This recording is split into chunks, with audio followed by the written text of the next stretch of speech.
lads, we have some good news and some bad news. What do you want first? We'll probably go over the good news first. We have had some of the biggest GTA 6 leaks we've really had in years. So I thought I would take the time to cover them, so let's jump in. These leaks come from Tom Henderson, who is actually a really reputable leaker. He's done Call of Duty leaks for years with really great accuracy on a lot of those, and Battlefield as well, particularly with Battlefield 2042 just over the last couple of months. I've been following him because I myself am a Battlefield fan, and his leaks have pretty much always been bang on accurate. Over the past few months as well, he's been dropping hints at some GTA 6 leaks that he's heard, some rambles about. And just this week, he came out with a massive info dump, pretty much going over every single leak or rumor he's heard. He himself did say that there's a pretty good chance some of this stuff is off, so as with every single GTA 6 leak, take it with a grain of salt. I know everyone always says that, but I mean, here we are. That's just the reality.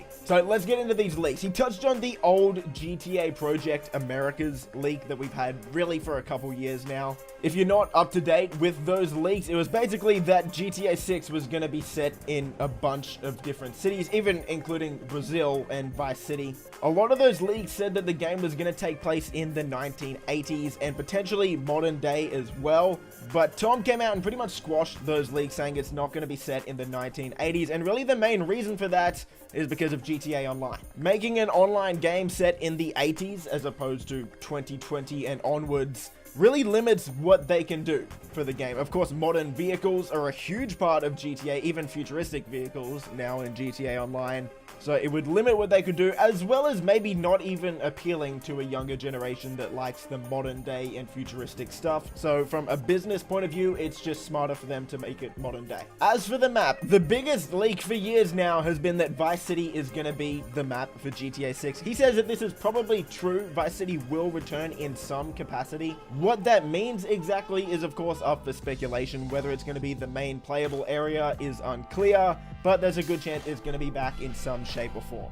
He also goes on to say that these fake maps that we've been seeing of Vice City sort of expanded is probably not real. It's not something we should get our hopes up for. He says the playable area is probably going to be a bit smaller than we all think, which might not actually be a bad thing as we get into these next leagues. Now, this next part is something really we all expected, and oh my god, I can't wait for people to freak out when I say this. It looks like GTA 6 Online will take a Fortnite-style approach to updates. Wait, I know you might be freaking out saying that's a terrible thing, but just trust me, this could actually be a good thing for the game. What this means is that the world is going to be constantly evolving. There's going to be frequent map updates, seasonal events, map changes, new locations, basically everything we've wanted in GTA Online over the past 5 years. And just because Fortnite was one of the first games to do this, in my opinion, doesn't make it a bad thing. Love or hate Fortnite, you can't tell me that it wouldn't be awesome if we got these map expansions, seasonal events, like live events as well. As for things like a battle pass though, Tom says he's not sure if that sort of thing is going to be in the game, and that's pretty much all we got on the online aspect of the game. I don't really know if a battle pass would be a good or a bad thing. I can see both sides to it, in all honesty. Going back to single player, Tom says we're going to be getting multiple playable characters just like we did in GTA 5, which I think is pretty cool. And for the first time in the series, we're finally going to be getting a female protagonist, which honestly is probably pretty overdue. Fans have been waiting for almost 8 years for a new Grand Theft Auto game. And according to one leaker with a solid track record, the gap between main entry releases won't be over until 2025. That's right. Mr. Henderson claims that the game won't be coming out until 2025, and he quotes that, first of all, Rockstar is really kind of putting an emphasis on employee well-being, not crunching down, not working them to the bone, stuff like that. That has always been a major issue in game development. It was something, weren't they, kind of accused of with Red Dead Redemption 2? They really had some pretty crazy hours to put in towards, release. So they're saying, hey, we're not doing that anymore. We are going to treat our employees right. They're going to have good schedules. They're not going to be worked to the bone, and we're going to take our time with this. And the reason why they can do that is because of the GTA 5 revenue stream, because GTA Online is still pulling in the big bucks. We've still got all kinds of people buying shark cards and stuff like that. So why would they rush it? Like, they're already making good money. Are they making as much as they would be if they had GTA 6?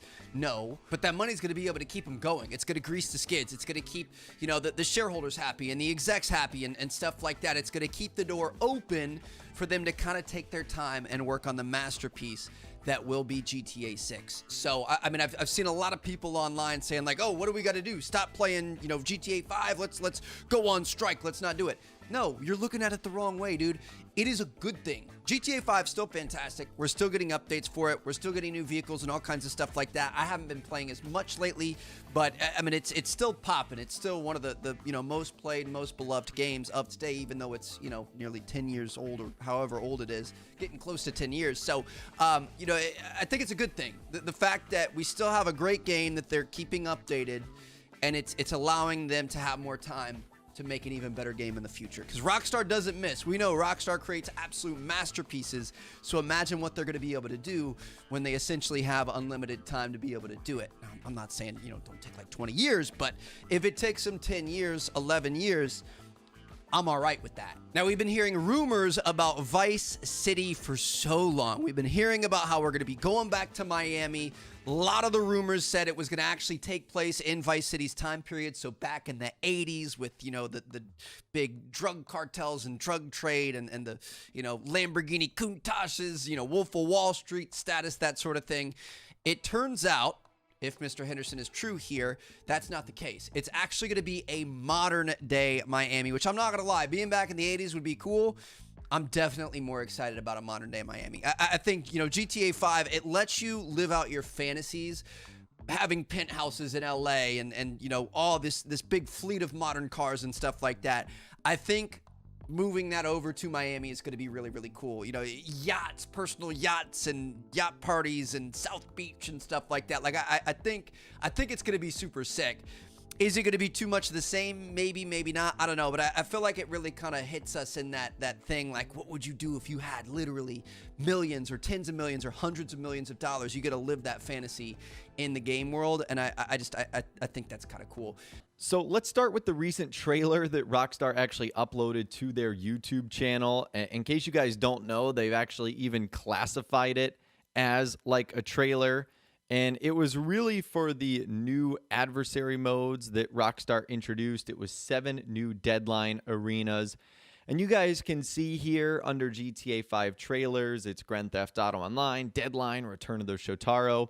The one they did about a month ago has 5.6 million views, which is incredibly impressive. But I think maybe part of that might be because you'd actually see that before YouTube videos as like an ad. So I think that might include some of the views that they were getting. But you guys can see they just uploaded that. It was the brand new trailer. And a lot of people had some interesting comments on this trailer. And they were not very happy, including some GTA 6 fans. So let's just run through some of the more interesting ones that I saw. This first one from Moore's Mutual Insurance, which is funny. It's an in-game company. At this point, Rockstar Games is just laughing at us, which I think many people feel that. Julex said, better than nothing, but to be honest, we don't need a trailer for that. It was kind of interesting that they are doing these little trailers for like the short little bit of content that's coming out. Then Kylo said, people have such a love-hate relationship with Rockstar. I think that is pretty accurate. Right now, a lot of people are probably just like, why Rockstar? Why can't we get any new information on what's going to be coming next? Why do you guys have to be so cryptic and close doors? I feel like that's how most people feel. So right off the bat, you see that people were not exactly thrilled about Rockstar uploading this new trailer. At least not necessarily uploading the trailer, just the fact that nothing else is coming along with it. No information or new updates or really anything that people want. And then we got some more comments as well from Abi, who said, fans, we want GTA 6. Rockstar, they definitely need new Deadline arenas. And I get what Rockstar is doing with the Deadline arenas.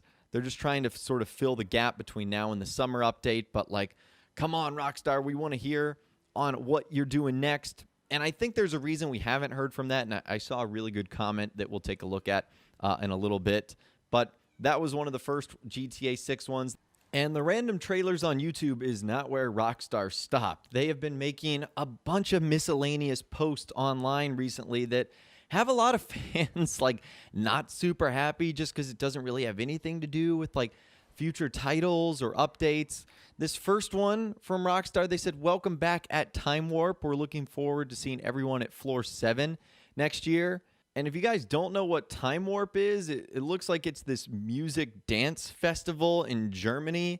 And I guess Rockstar is a partner, but it continues the same trend that it's almost like Rockstar cares more about music now than they do actually making games. This just seems so bizarre.